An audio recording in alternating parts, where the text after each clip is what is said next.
नमस्कार, आप देख रहे हैं केमास न्यूज। मैं हूं मनोज कुमार। इस समय मैं आजमगढ़ निजामाबाद तहसील क्षेत्र के नेवादा ग्राम सभा में उपस्थित हूं। हमारे साथ नवयुवक हैं, इनसे बातचीत करेंगे कि आज अम्बेडकर जयंती के उपलक्ष्य में आप लोग कार्यक्रम कर रहे हैं और बाबा साहेब को बौद्ध धर्म ग्रहण किए 66 वर्ष हो गया। आज वो कामयाबी नहीं मिल पाई है, क्यों, क्या कारण है?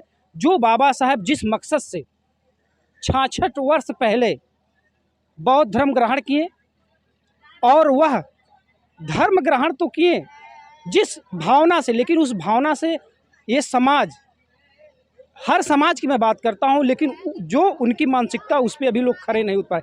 क्या वजह है 66 वर्ष बीत जाने के बाद भी बौद्ध धर्म ज्यों का त्यों?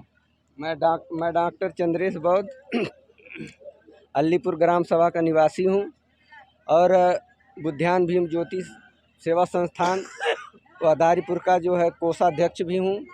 और मैं यही कहूँगा कि बाबा साहब के 66 वर्ष बीत जाने के बाद हमारे लोगों का जो ये विकास नहीं हो रहा है, इसका मूल कारण है श्रमण संस्कृति का नष्ट होना। अगर हमारी श्रमण संस्कृति, जिस तरह से हमारे लोग बौद्ध धर्म की दीक्षा ग्रहण कर रहे हैं और बाबा साहेब की जयंती मनाते हैं, भगवान बुद्ध की जयंती मनाते हैं, तो इसी तरह से जो है लगातार हम लोगों को जागते रहना है। और जागेंगे किस तरह से? जब भगवान बुद्ध के विचारों, बाबा साहब के विचारों से और श्रमण संस्कृति के संस्कारों से जब तक हम लैस नहीं होंगे और हमारा काम जो है 24 घंटा चलता रहेगा, तभी जाकर के हमारा जो है उद्धार हो सकता, अन्यथा होने वाला नहीं है। और बाबा साहब की सोच जो थी, श्रमण संस्कृति के बारे में सोच थी, अगर इसीलिए वो कहे कि मुझे पढ़े लिखे लोगों ने धोखा दिया। माननीय राष्ट्रपति के आर नारायण के समकालीन जो 18 बच्चों को बाबा साहब ने विदेश भेजा था पढ़ने के लिए, उस 18 बच्चों में से सिर्फ एक बच्चा, वो जो राष्ट्रपति के आर नारायण थे, वो वापस आए और बाकी के 17 लोग जो थे विदेशों में रह गए। और उन्हीं लोगों को पा करके बाबा साहब ने सोचा कि 18 लोग आएंगे, मेरे साथ मिलकर काम करेंगे तो मैं अपने समाज का, इस देश का उत्थान करूंगा। लेकिन 17 के 17 लोग जब वो विदेश में रह गए और वो आए, तो उसी बात पर बाबा साहब ने कहा कि मुझे पढ़े लिखे लोगों ने धोखा दिया। क्यों नहीं कहा कि बाबा साहब ने कि मुझे अंगूठा टेक या अनपढ़ लोगों ने धोखा दिया? तो हमारा विकास, इस समाज का विकास केवल श्रमण संस्कृति के ही कर सकती है, अन्यथा कोई करने वाला नहीं है। जैसे बाबा साहब ने कहा था कि मतलब मुझे अनपढ़ ने धोखा नहीं दिया, पढ़ो लिखो ने मुझे धोखा दिया। हाँ। या उनकी बातें सत्य थी। हाँ। और वो जो कह गए, हाँ। आज भी उस पे खरे आप लोग नहीं उतर पा रहे। नहीं उतर पा रहे हैं, इसलिए नहीं उतर पा रहे हैं कि जब तक हम श्रमण संस्कृति, बुद्ध के विचारों को, जिस तरह से बाबा साहब ने जो है कि 14 अक्टूबर 1956 को बुद्ध की शिक्षा लिया, दीक्षा लिया और इसके बाद कहा कि आज मेरा पुनर्जन्म हो रहा है, इसलिए क्योंकि जब तक हम भगवान बुद्ध के विचारों को लेकर के हम निरंतर प्रयास नहीं करेंगे, जिस तरह से हमारे घरों में हमेशा पूजा पाठ होता रहा है, उस तरह से जब हम कभी भी, जैसे आप लोग देखे होंगे कि बाबा साहब के समकालीन जो जितने लोग थे, हमारे लोगों को पानी तक पीने का, माने गड्ढे का पानी पीने तक का अधिकार नहीं था। हमारे बच्चों को पानी के अभाव में मर जाना पड़ता था, लेकिन माता अपने बच्चे के लिए अपने मर्जी से पानी तक नहीं पिला सकती थी।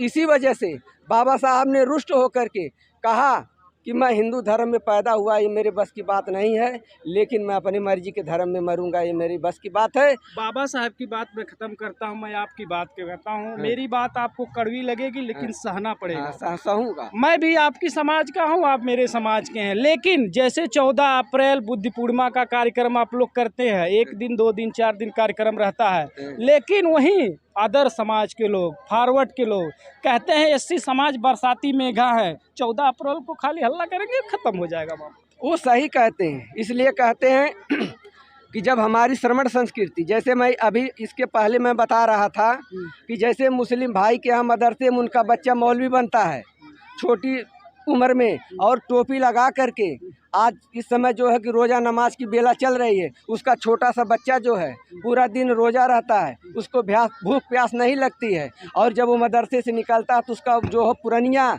उसके बड़े बुजुर्ग वालेकुम सलाम बोलते हैं। ब्राह्मण का बच्चा जब गुरुकुल जाता है तो उसके बड़े बुजुर्ग उसको बाबा जी पा लगी करते हैं। उसी तरह से जब हमारी श्रमण संस्कृति, भिक्षुओं की संस्कृति, बाबा साहेब के जो बताए हुए सिद्धांत हैं, बुद्ध के जो सिद्धांत हैं, जब उनके शिक्षाओं का हम अध्ययन नहीं करेंगे और जब हम श्रवण संस्कृति में प्रवेश नहीं करेंगे तो ये बरसाती मेढा की तरह ऊपर आते रहेंगे और डूबते रहेंगे। वो कहते रहेंगे ये बातें सत्य होगी। मुस्लिम की माइनॉरिटी का आपने नाम लिया है। मैंने कभी नहीं देखा कि उन लोगों का इतना बढ़िया मंच हो, खुली में और माइक के साथ कार्यक्रम करें।